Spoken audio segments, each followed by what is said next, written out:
You know what? I have to give shout out to my friend and colleague, and she was here with me last Thursday. If you guys had an opportunity to tune in at the DPB Show, I'm David Paul Blumenshine. I so appreciate you guys joining me twice a week now, Tuesdays and Thursdays from 4 p.m. to 5 p.m. And we are live, no longer on Sundays. We're still contemplating whether we'll get back into the weekends as far as doing some lives. I love the fact that most of the big news drops happen on Friday. So therefore, you have to almost wait till the following week to give any coverage to it. Where on Sunday afternoon, I was able to compile as much of the information, giving it a few hours, mostly 48 hours, to kind of disseminate what is real and what is kind of mostly fake news.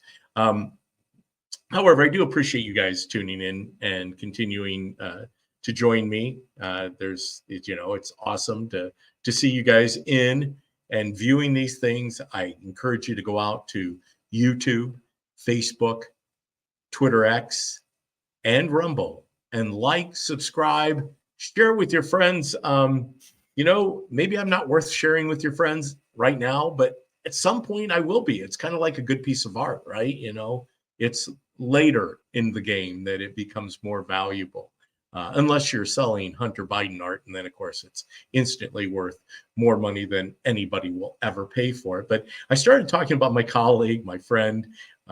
Obviously, she has been on many DPB shows. I've been on her shows, The Morning Buzz and Conservative Cat.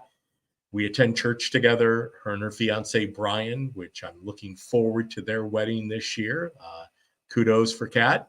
But Kat's the one who came up with the title of the show today. And hey, Jordan, thanks for being the first one to jump into the chat. I appreciate it. Actually, I'll let the audience see that. See, I've got to look up a little bit from the camera in order to do that. But there's my friend Jordan.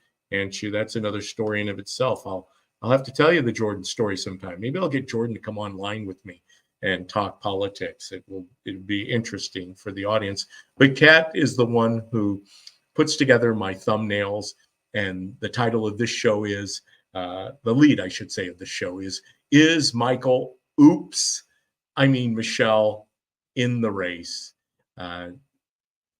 Is Michelle Obama going to be the candidate on the Democrat side of the aisle?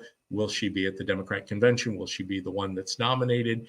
I know there's many people speculating that is going to be the case, that right now they are looking for some way, someone, and somehow, some way to overcome the momentum that's been created by the Trump train. The grassroots movement, the mega movement, the Make America Great Again movement, which seems to be toxic to the left. There's so much momentum. Everything that we're seeing is showing that the Trump train is not going to slow down. It's picking up speed, and they see that. They witness that. There's so many things going wrong right now on the Democrat side of the aisle, unless you listen to Gavin Newsom. I don't know if any of you caught that, but old Gavin Newsom is out there making statements like this is the best presidency that's ever had or that's ever happened in the United States, that President Biden is hitting on all cylinders, especially in the areas that are most meaningful to reestablishing the values of Marxism. Progressives, he said, we need progress. Well, I have to agree with Gavin. I think all Americans want progress, right? I think we want progress. But what we don't want is progressive Marxist ideologies that overcome the culture and circumvent the Constitution of the United States of America, sitting right here, proudly displayed in the studio. Also, in case you're wondering and you can't read it on screen, behind me is Thomas Jefferson's statement. When the people fear the government, there is tyranny. When the government fears the people, there is liberty. In case you're trying to squint your eyes, you might also be trying to wonder what's in the studio in the reading. We've got Jesus is Risen by David Limbaugh, my favorite commentator, opinionator, Dan Bongino, Follow the Money. I do have a copy of the Catholic Bible there. I'll go into that a little later in the show, but also the Christian Complete Armor, Beautiful Mercy by Matthew Kelly, Beautiful Hope by Matthew Kelly, and Life is Messy by Matthew Kelly. I've got a lot of stuff back there. Going to continue to add to my little book collection. I think I need some books over my right shoulder. But it's so important that we don't circumvent the Constitution. And that's what progress to the left means. Gavin Newsom. That's why he makes bold statement that Joe Biden is the best president that we have had to date. Hold on for a quick second. I never interrupt my show if it isn't for someone like my daughter Hannah. So let's see if we can get Hannah on the speakerphone. Hey, that's my Hannah Kate. Hey, honey, do you know that I'm live in studio right now? Well, I just, I didn't want to lose an opportunity to talk to my daughter Hannah, especially as I'm live in studio. But I didn't want to miss your call. I'll call you after the show. Did you see that Trump is still able to be in Illinois? Hey, you can't call into my show when you don't realize that I'm live on my show. And I'm going to talk about it here in a little bit. First of all, I was covering the Michelle Obama entering the race. Yeah, you enjoy it. All right, I'll call you after the show. All right, I love you. See how that happens? I never want to give up an opportunity. That's one of the things I always say, that there are 3 phone calls that I never want to miss. My wife, Tanya, my daughter, Cassidy, and my daughter, Hannah. I always take their calls, even if I'm live on YouTube, Facebook, Rumble, and Twitter X. I'm going to take their call. Tana sometimes loses track of the dates, so I think they know by now that I'm live on Tuesdays and Thursdays, 4 to 5. But getting back to what I was just saying about the whole progress versus progressive, we the people, make America great again people. We want progress. We don't want progressive ideology. We don't want Marxism. We don't want communism. We, as according to President Trump in his State of the Union address back in 2017, we will never be a socialist country. I guarantee it, as much as he did that night. And unfortunately, in the years since that great announcement of his during the State of the Union address, we're seeing socialism. We're seeing Marxism. We're seeing our culture totally re-engineered by people who don't necessarily hold the values we hold as protected in the Constitution of the United States of America. So that brings me to Michelle Obama. See how I segued there?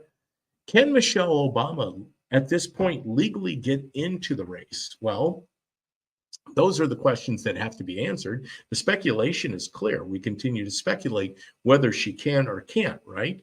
But as it stipulates in the Constitution, and I'm getting this from Ballotpedia, there is no formal national deadline to file to run for president of the United States. Instead, candidates must meet a variety of state-specific filing requirements and deadlines to appear on each state's election ballot. These regulations, which are set at the state level, are known as ballot access laws. They often include collecting a certain number of signatures and/or paying a filing fee. A presidential candidate must prepare to meet ballot access requirements well in advance of primaries, caucuses, and the general election if he or she wants to make it to the election ballot. The earliest filing deadline for presidential state primary was October 16th, 2023 in Nevada. Candidates also file with the Federal Election Commission, where you and I, we the people, can go out and research the candidates at the FEC.org website, the Federal Election Commission. You can tell by who has filed, their standing, how much money is flowing into their campaign, just like you can on the state level. I utilize Illinois Sunshine.org to find out about Illinois candidates, and that goes all the way down to the county level. Now, granted, there are rules about when you have to file to be with the Illinois State Board of Election or with FEC. FEC, it's pretty consistent that if you're going to be on the ballot, you better be registered with the Federal Election Commission. So candidates also file with the Federal Election Commission, which has its own reporting requirements regarding campaign finance statements. This page was updated January 19, 2024. So you got to like the fact that Ballotpedia is on top of it. I'm assuming they're getting tons of questions about who can join into the race at this point. We know that Biden is not going to be the nominee. I've said that. I will say it again. Who is going to be their nominee from the Democrat side? How are they going to orchestrate that? Here is the qualifications one must have to be on the ballot as a presidential nominee. No person except a natural born citizen or a citizen of the United States at the time of the adoption of this Constitution shall be eligible to the office of president. Neither shall any person be eligible to that office who shall not have attained to the age of 35 years and been 14 years a resident within the United States. Vivek was very close to that, right? Article 2, Section 4 of the United States Constitution says an individual can be disqualified from the presidency if impeached and convicted. Okay. Do you see where we're going? Why it is that they run to try to get Trump impeached? That didn't work out. Now the conviction is the next go around. And then, of course, the one that we continue to hear about, the 14th Amendment of the United States Constitution. No person shall be a senator or representative in Congress or elector of president and vice president or hold any office, civil or military, under the United States or under any state who have previously taken an oath as a member of Congress or as an officer of the United States or as a member of any state legislature or as an executive or judicial officer of any state to support the Constitution of the United States shall have engaged in insurrection or rebellion against the same, or given aid or comfort to the enemies thereof. But Congress may, by a vote of 2/3 of each house, remove such disability. There you go. Those are the qualifications to be president. I am pretty certain that whatever it is, and I'm going to get more detail how the Democrat side can look at slating, basically moving somebody in, because Michelle Obama, we would have known by now that Michelle Obama had gone through the state statutes of ballot access laws to achieve ballot access. That would have been the headline news, right? But they need to build some momentum. And so will Michelle Obama be the nominee for the Democrat side? Will Joe Biden continue to linger and stay in? Obviously, there's plenty of data out there, plenty of information, plenty of video that shows that Joe Biden is at best, running on about 50. I'll even go as high as saying 60%. That's the president of the United States of America, the one who literally is in charge of everything when it comes to how we operate worldwide as a country, how we operate as a nation. He is the commander in chief. We know what he's currently faced with the drone strike over in Jordan. You know, they funded Iran. Now they're learning that, wow, if you give Iran enough money, they will go ahead and utilize taxpayer funded money from United States citizens to kill our warriors, our soldiers, those we love. But I digress a little bit because I want to stick with not burying the lead here with Michelle Obama. I'm going to do a deep dive on this. I don't think they would even be hinting at her entering as a candidate if there wasn't some path to the presidency for her. As I had mentioned at the beginning of the year, more in 2024. There is so much more in 2024. More good and more bad. And we're going to see that walked out by the Democrat Party. They are literally scared for what they have achieved in just a few short years. It is almost mind-boggling to see where they go. Mike 2028, who's Mike 2028? Hold on. Making men women. Ryan, I don't even know if I should have put that up, but thank you for bringing levity. Mike in 2028, making men women again. That's some talent there. Yes, you can see, Ryan, that Kat had influence into titling and doing the thumbnail for this show. Is Michelle Obama in the race? By Thursday, I am going to hopefully have somebody in studio with me via the StreamYard that can give us more insight to the logistics and the details of how Joe has gone through the process of doing all the filing and sticking with the laws, the ballot access laws of each individual state. You know, some states are as easy as just signing a piece of paper. Others require that you go out and circulate petitions, like here in Illinois.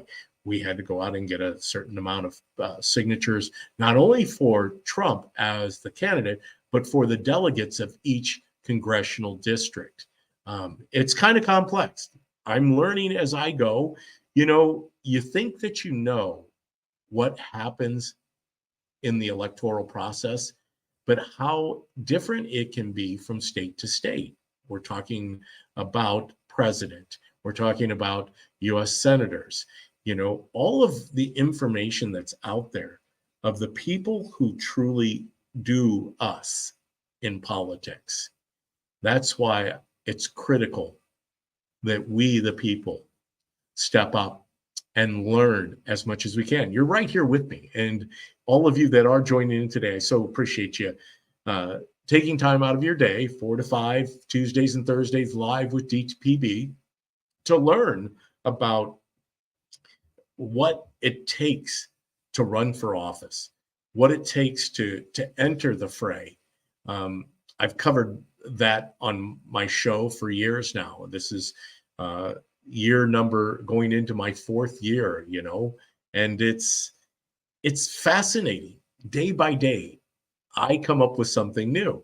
Just like this whole thing with trying to get Trump, as I just mentioned, off the ballot because he doesn't uphold the 14th Amendment.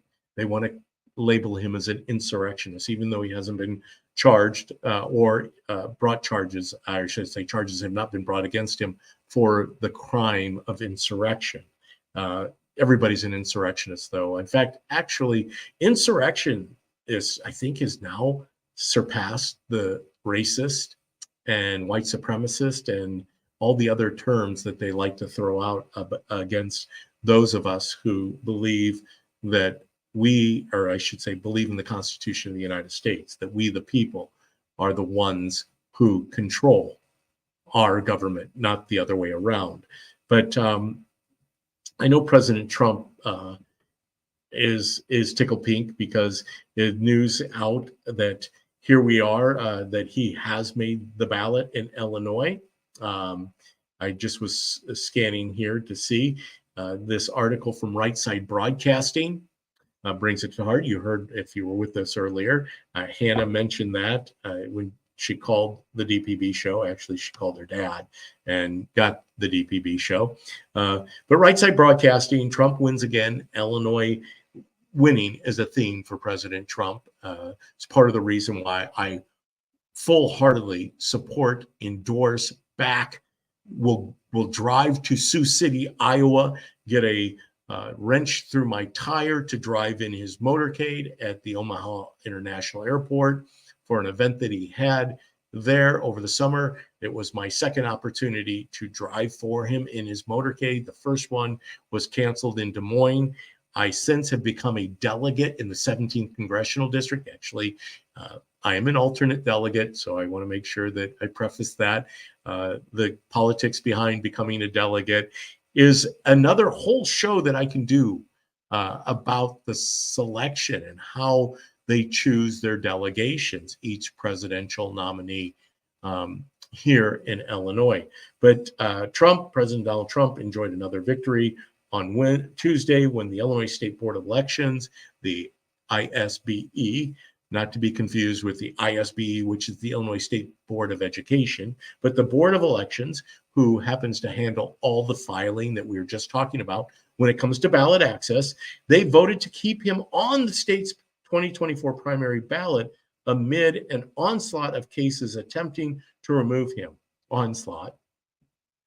President Donald Trump acknowledged, and in those states, of course, once again, like Gavin Newsom's state, which believe in progress, which means socialism over the Make America Great Again movement.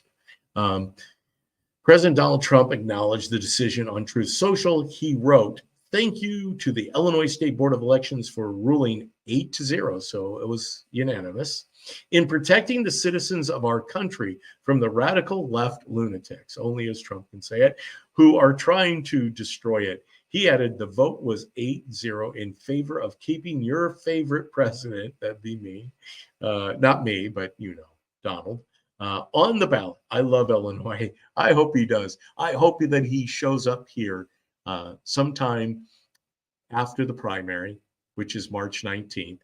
You know, at one point he said, "We've got such momentum going, we might even win Illinois." Well, anything's possible, right? It would take an act of God for it to happen, but we never want to rule out an act of God. And then he went on to say, "I love Illinois, make America great again." It's out there.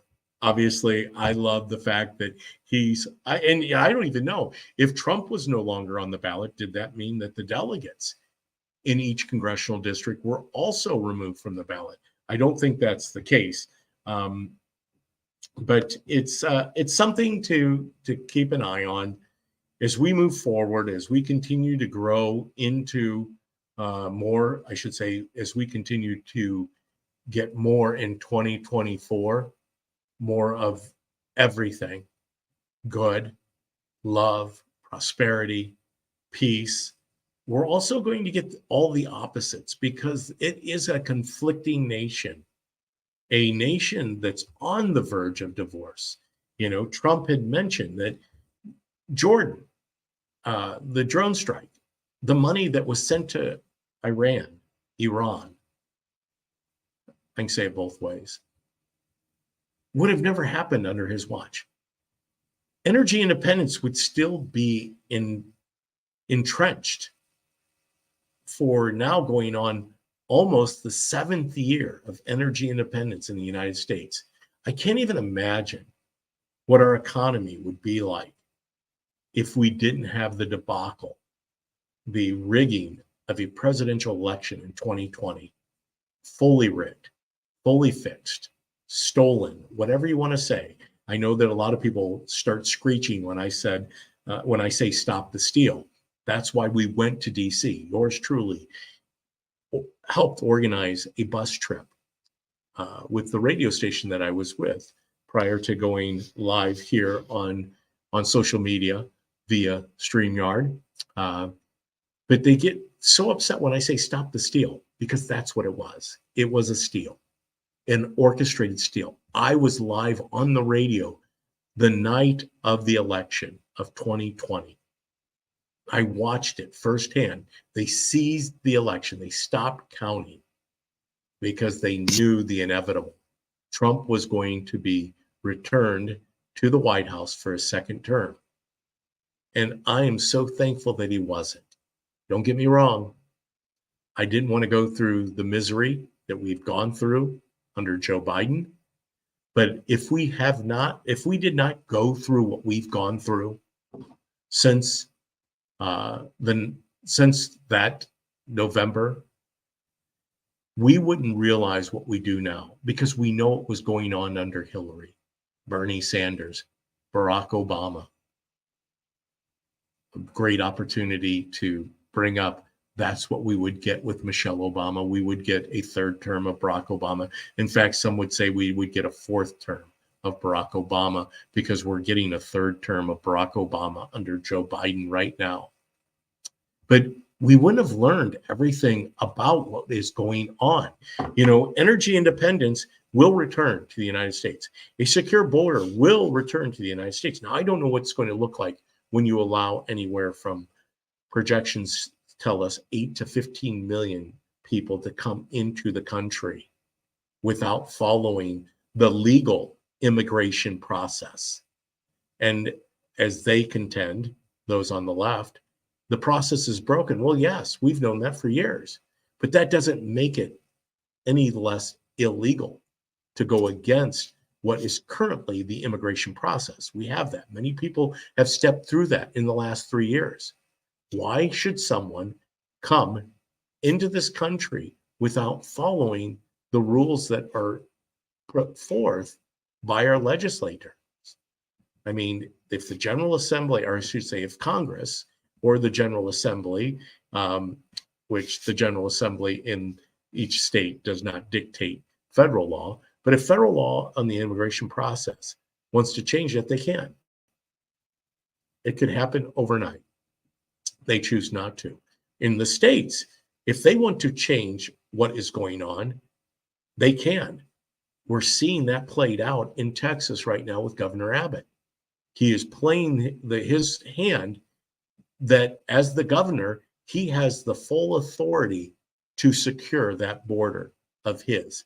It's adjoining a country that is truly just allowing the immigration process to be circumvented in order to push masses of people. Most of those people should stay in Mexico.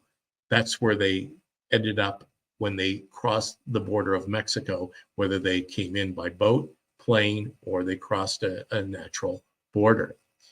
But all of these things that we've seen unfold, I can't even imagine.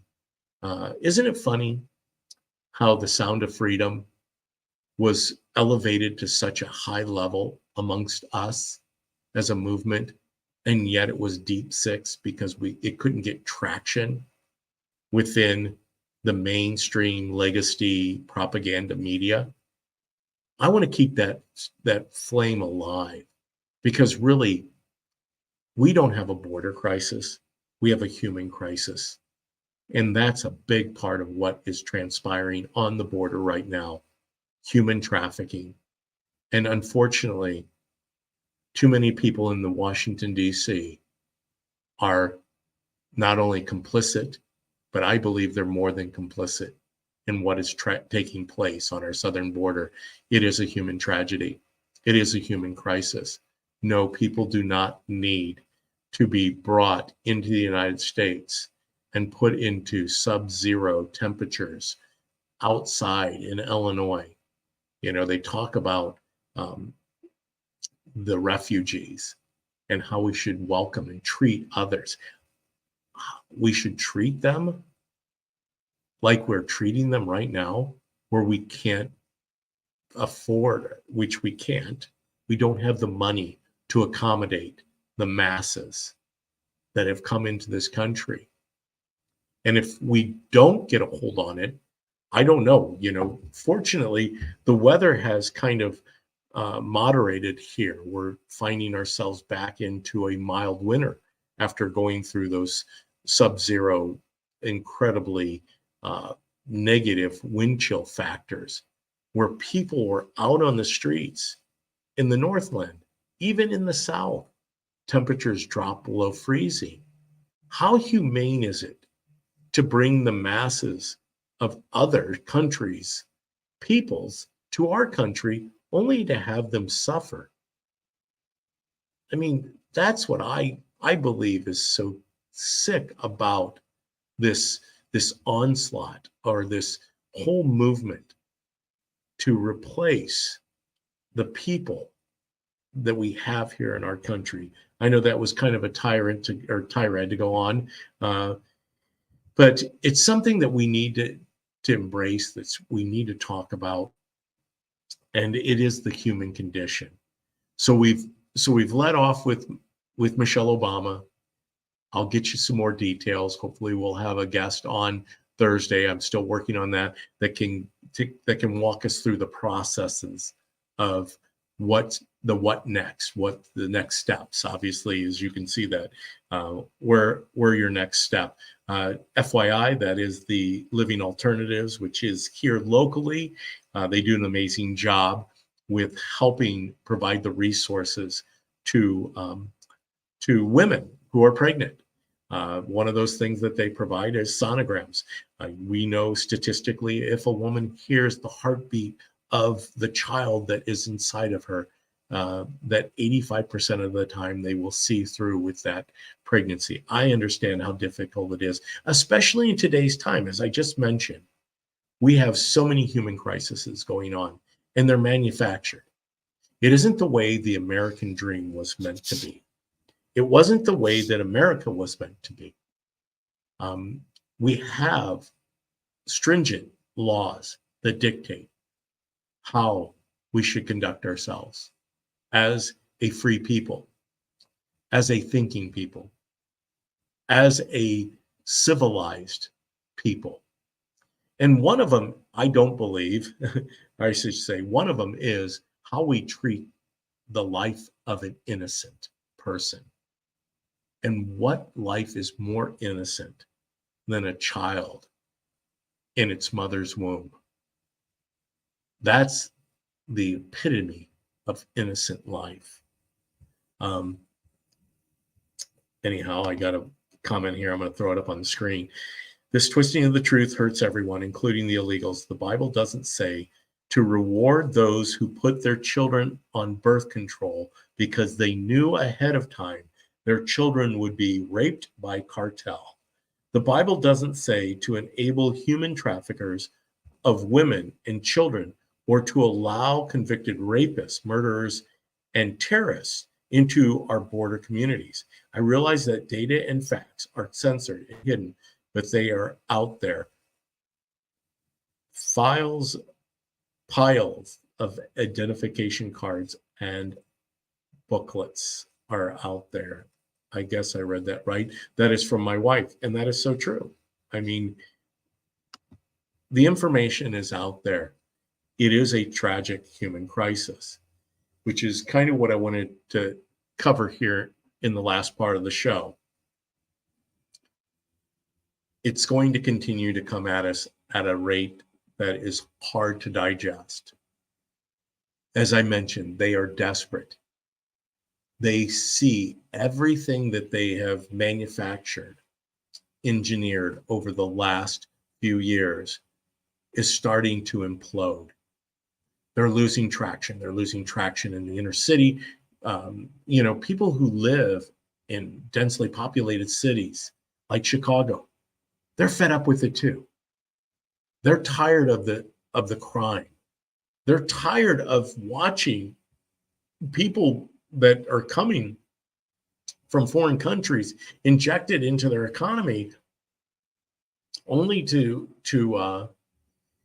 displace other people who have needs.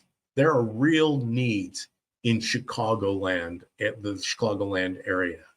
They have now been expedited by they're expounded, compounded by a factor of 10. They're having issues as they have for many years on their own. And no, it's not the Republican Party's fault. It's not the mega movement's fault, which once again make America great again. We want to make America great again. We want to have a rich society built on immigrants. That's what's built this country. We are a nation of immigrants. That's how we all landed here. We can all trace our ancestry back somewhere, but we want to do it in a manner that takes into consideration the human condition, how fragile life truly is, and what we're seeing, because the left happens to be the party of manufacturing infanticide, genocide, slavery, you name it. They're trying to do it now through the legal channels. And all along the way, they want to flip it, right? They want to say that these people, this group of people, the mega movement, the insurrectionists, the white supremacists, the transphobics, the misogynists, they're the people who are denying people their freedoms. And that is so far from the truth. And I think we're caught up in a time when we're seeing society break down. We are a nation in decline, and that can be corrected because we've seen how it's exposed, what their plan of attack is. It's multi-tier. When we talk about flooding the zone, which I believe is going to happen here on our side of the aisle finally, through the Trump mega movement, we're going to see the zone flooded for good. We are going to see a pushback like that's never been seen before. And I encourage you to be part of that. And we're going to gain ground. But we've got a lot of work to do between now and November in highlighting and bringing this to the forefront. All of the issues that truly devalue humans, the personal worth and dignity of each life. It's constant. It's a constant attack, and it's not going to stop. I'm seeing it out there, as I mentioned last Thursday. Many of you who had tuned in know that I have recently taken on a job, a position of working. It's a little backbreaking right now. I'm hopeful that that will change up here in the weeks ahead. I'm looking forward to it. But I'm doing some of those jobs that I know a lot of people say, well, that's why we need the influx of illegal immigration. We need people from Mexico. We need people from Central America. We need people from India, Africa. We need these people here from China, young men of military age, to take on some of these jobs that Americans are not willing to do. And yours truly is taking one of those jobs that I'm finding that young men, young Americans, citizens of America, are unwilling to do. Citizens meaning they went through the citizenship program or are natural born citizens of our country. They're not willing to do. But as I walk out this job, I'm in people's houses. I'm moving around different communities. I know that there are people who are struggling out there, mightily struggling. They are turning every which way they can, and they seem to be losing traction and to losing momentum. Well, one of the things that I have uncovered, and it's taken me 60 years to get there, and I wanted to make sure that I shared this with you here today at the DPB Show. Once again, you can always find us, as you can see on the bottom of the screen running on the banner, the DPB Show, Rumble, YouTube, Twitter, and Facebook. Please like and subscribe, share with friends. But one of the things that I continue to hopefully encourage you to do on this podcast is to continue to push in to what is broken. And here is what I'm seeing is the brokenness of society today. We have turned so far from God. And how we have done that is also multi-tiered. But the one thing that I know now that I haven't known for many years is what leads to more in 2024. And I know many of us have experienced going to church and hearing a priest or a pastor, or if you're going to synagogue or to a mosque, hearing a religious figure talk about the essence of time, talent, and treasures. And specifically, when we talk about the God of Isaac, of the God of Abraham, the God of Jacob, we know that biblically it tells us how we achieve more in life. And as I just mentioned, it took me until really this last year, the last few years, to have that come to full clarity within my heart, within my head. And we've lost most of what we have gained as a nation, of a Judeo-Christian nation, because we've turned away from God. And how have we done that more than any other way?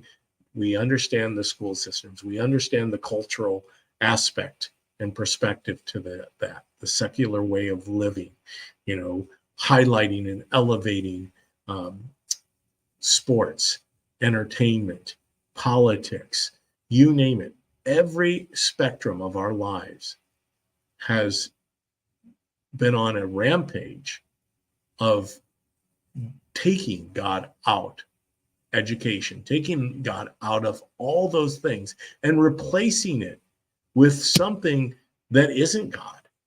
In fact, we all know that if it isn't God, and God is everything, then if you're replacing everything with something, then what are you replacing it with? Well, the big issue that I think that most of us also contend with, myself included, is what the Bible says about how we are to be stewards of this world that God has given us, the everything, right? And part of that stewardship comes with what we give back to God, the first fruits, the tithes, the offerings. And I was challenged by Pastor Timothy James Farrell from the Tabernacle. And if you don't have a church that you attend here in Central Illinois, and you don't even have to live in and around the Bloomington-Normal area, because you can catch it every week live on Facebook at the Tabernacle. You can definitely go and search for that on Facebook. But we're live at 10 a.m. on Sundays. But one of the things I learned from Pastor Timothy James Farrell just this past Sunday was the essence of first fruits. And I don't know about you, but I have not been somebody to always live by that theology. And it's really more than theology. It is the way. It's the way that was handed down to us through generations. Biblically, it states unequivocally that we are always to bring the first fruits to God, just like we are to bring our tithes. It doesn't say we have to give offerings, but it is part of a fruitful, bountiful harvest. And we're all given a harvest. Not everyone is given the same harvest. In fact, the Bible is also very specific that for one who sows, one reaps. And if you're sowing a nominal amount, I'm assuming the return is nominal. Now, God's capable of doing anything. You might sow a nominal amount and receive an abundant amount. I don't do God. I do me. And I obey God. So I do the best I can of living a God first life. And part of living a God first life, and this is something I believe can continue to build not only in 2024, but in 2025, 2026. If we truly go back to a God first principle, to God first principles through first fruits, tithing, offerings, the world would change, be transformed. Most of the world's problems are caused by, some people would say religion, others would say land, but really it's money. There's plenty of resources in this world to take care of all the people, including those people crossing at the southern border.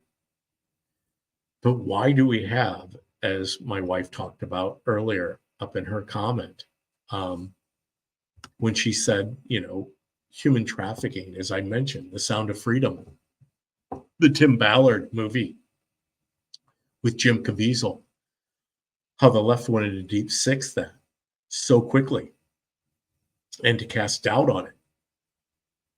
The reason for that was it's money. It's driven by money.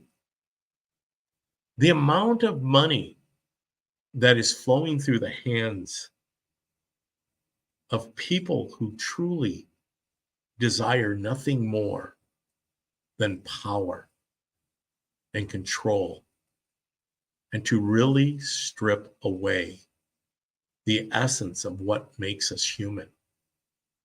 That's why I believe it's a human crisis. Kevin Lauer, thanks for jumping in, my friend. Sadly, the American Red Cross, Doctors Without Borders, and the Catholic Charities is directly involved with enabling this violation of American sovereignty and indignity to humanity. It is immoral. Bottom line, yes, you got that right. So true, Kevin. Thanks for chiming in. And that's what I'm trying to get across. And by no means do I think I've shared this with you over the years. I don't get all of this right. I'm DPB, I'm the guy that 7 years ago said to himself, are you going to get involved? Are you going to truly step out in faith and take on what you see right in front of your very eyes, the corruption, the brokenness of government, of our state, of our people? Hear my people cry. I mean, the Lord hears the cry of the poor. Blessed be the Lord. That's part of being in communion with God, is living out a God first life. And as I just mentioned, it took me 6 years of life to finally realize that part of giving back to the Lord, because it's everything that we have, everything that we see is of God. So what are we really giving back? 10%? The first fruits? I love the story that Pastor Tim told in regards to Cain and Abel. And Cain gave a portion of his first fruits. He didn't give the best of his first fruits or all of his first fruits. His brother did. And that is what we're called to do. We're called to give it all. And that is, I think that's what's going to truly transform who we are, not only here in the United States, but around the world, is when we finally start getting,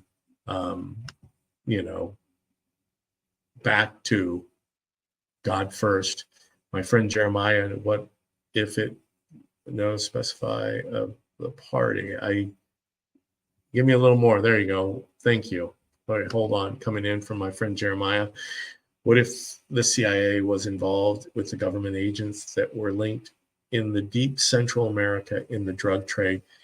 That links that with alcohol drug trade, connecting it to the tampering with the financial district, giving capitalization districts through corporate America, making every single bank in America with dirty money. Like, yeah. Thank you, my friend. You're right. You know, we have a lot of dirty money in channels of banks that have been chartered here and abroad. The money has to go somewhere. And yes, that's why I believe it was imperative to have somebody, whether he knew he was doing it, which I believe he did. I mean, he's walked through the doors that, you know, many of us have never crossed the thresholds of, but Donald J. Trump, I think he knew he was exposing all of this. I mean, we're seeing it played out, and they're trying to run from the lies. I mean, it's not just Hunter Biden. Hunter Biden is scratching the scratch of the scratch. You know, when you talk about the human condition, you know, I'm not saying that I feel sorry for Hunter Biden. I definitely want to extend mercy and grace to him, but I also think he needs to be held accountable and responsible for everything he has done. Now, will that happen? Will any of it happen to these people? I don't know. I can only continue to push in and do what I do here, which is to talk about it, as Jeremiah just said. It's dirty. When I came out of the gate and talked about corruption locally, you know, I am the plague. Some people refer to me as the origin of terror. That was the Democratic Socialist of McLean County, my good friend Sonny Garcia and Crystal Abel. And now I guess they've got a sidekick in council member or county board member, Corey Byrne. I think it's either Byrne or Bernie. But, you know, to earn that badge of taking on what's wrong, and I don't get it right by no means. You know, I have plenty of my shortfalls. Just ask Google. She'll tell you all about it, you know, as untrustworthy as Google is, because it is a leftist propaganda search engine. But I've told you about that. I've never hidden any of my sins away from you. I hope that I can continue to come here when I have sinned, and I need you to know that, hey, this is something I did wrong. And now, granted, as I grow in my relationship, as I grow in the first fruits offering, right? Which I'm excited. I am on a first fruits campaign for myself, and I encourage you to really dig deep and to read about what God says about it, because I think there are so many people that are getting it kind of convoluted. They might not necessarily grasp everything. And it's hard, you know, we live in a culture that, as I just was mentioning, and I know I got off on a tangent going down this rabbit hole. But as I walk through a lot of these houses in the job that I'm doing, I realize the essence of why people say we are no longer contributors to society. We're more of consumers, because everything that we're about is consumerism. I knew that there was an impact that we have here in this country when it comes to trade with China, in the amount of goods and services we receive from the Chinese Communist Party. It's not of the, you know, when it says made in China, that's what that means, the Communist Chinese Party, and how much influence they have in economy of scales, whether it be countries like Vietnam. The amount of imported goods that we receive here as Americans. You know, I know, is it realistic to say that I want everything to be made in America again? Thank you for providing that link, Jeremiah. It's out there in the chat. I appreciate it. Yeah, I think there's a lot to be said about it. And yes, and that's another whole. And I appreciate you guys in the chat. You make the show happen. please go out, like and subscribe, continue to bring other people, because we can sit here and have these conversations. I'm going to try to make sure that I don't bury the lead too much, which if you're just joining us here at the DPB show, is Michelle Obama in the race? What does it take to be a candidate at this point, presidential nominee? We pretty much know. I think that I was reading something earlier that states that there's a 90% chance, and I might pull this up real quick before we jump off. There's a 90% chance that Trump is going to sweep every primary going forward, and that just came statistically out. 90% chance. I let me see if I can find it here. Yep, here it is. Right Side Broadcasting again just released this here today. This is a poll that was taken, and don't worry, I'm not forgetting where I'm at, because I think it's important that we get this out there. I was talking about burying the lead. New data from the world's largest prediction market, Polymarket, shows that President Trump has a 90% chance of winning every primary state. That was also conferred by another poll. I think it was Reuters. Reuters/IPSOS shows President Trump's lead over Joe Biden. The poll surveyed 1,250 U.S. adults nationwide, which is a fairly sizable poll. Sometimes those numbers drop well below 1,000, and found that 40% prefer President Trump over Biden, who only earned 34% support. So that 6 to 8 to 10% margin is something consistent. But I don't know what it's going to take on the Democrat side when it comes to a nominee. I know it's not going to be Michelle. But all of this,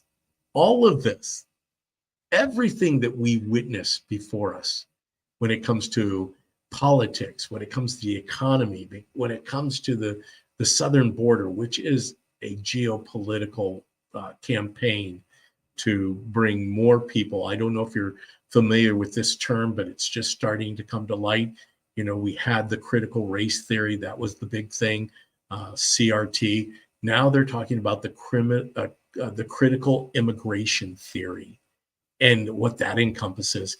See, the people that are in academia, those people that are in the higher levels of education, those people in the Department of Defense, the Secretary of State, Mayorkas, all of these really high-level thinking people aren't really as high-level thinking as you might think. See how I did that? They have opened something up, Pandora's box, that I think they're trying to figure out how to manage it, and they can't. And thankfully for us, you and me, we know how to manage it. As I said, God first. If nothing else, through 2024, if you want more in 2024, more power, more prosperity, more love, more of everything, then pour your hearts, your minds, your soul, your body into living and walking out a God-first life. I think it's kind of cool as we approach an upcoming Super Bowl. And once again, I've, like many of you, I kind of pulled back a little bit from the NFL. Recently, I've said to myself, you know what? At least during the playoff time, I've kind of kept an eye on it. I've watched a few games, especially I was watching the first half of the Detroit Lions, San Francisco 49ers. I did watch a little bit of the Baltimore Ravens and Kansas City Chiefs. But I think it's so cool that we have two quarterbacks, especially one in particular, that wasn't even selected as a top draft pick. In fact, he was the last pick taken in the draft. I think it was the 21 draft, that have such a God-first perspective. How cool is that in what is now a national pastime, the Super Bowl, that we have a man who is very versed in Scripture and is willing to give all the glory and all the praise to his creator, the God of Isaac, Abraham, Isaac, and Jacob. I know we're up at the end of the show, and I guess kind of to wrap this up, I think it's kind of cool to what did we got? Vivek Ramaswamy says Super Bowl could be rigged to boost Taylor Swift and Biden. Joanne, anything is possible out there. Real quick, I know Jeremiah, every president takes an oath on a Freemason Bible links with France and German bank. Then the UK really have to look deep into this. Block that out for me, brother. I need a little bit more information. You shared a link here from NPR. I'm sorry that went away. How the Nazis took Manhattan. I'm assuming that probably has something to do with it. But, let me get a little drink. I got a little frog. I don't want to go too far over. And I know that some of these topics seem to build tentacles of their own. And yours truly is just trying to take the complex and to simplify it. But really, if I were to say, how simple can it be? God first. Put God first in everything. And most of this, whether it's Michelle Obama entering the race, Donald Trump, the border crisis, the craziness of wars, the acquisition of monies and how money moves through our banking system, our international monetary fund, our elections, hearing that President Trump is now, 8-0. That was the vote from the Illinois State Board of Elections, is indeed on the ballot in Illinois. I think that's going to be the case across the United States. You cannot take your political opponent and basically interfere with the election by trying to remove him from the ballot, whether that be in the courtroom, whether that be through the electoral process. It's never happened. But I suspect that they're going to continue to do it over and over and over again. That's what they do more in 2024. It's not only more of all the goodness that God has ready for us, but it's also more for the other side of the ledger. They're not going to stop. I don't believe Satan is going to just surrender to God. In fact, Scripture is very clear on what takes place.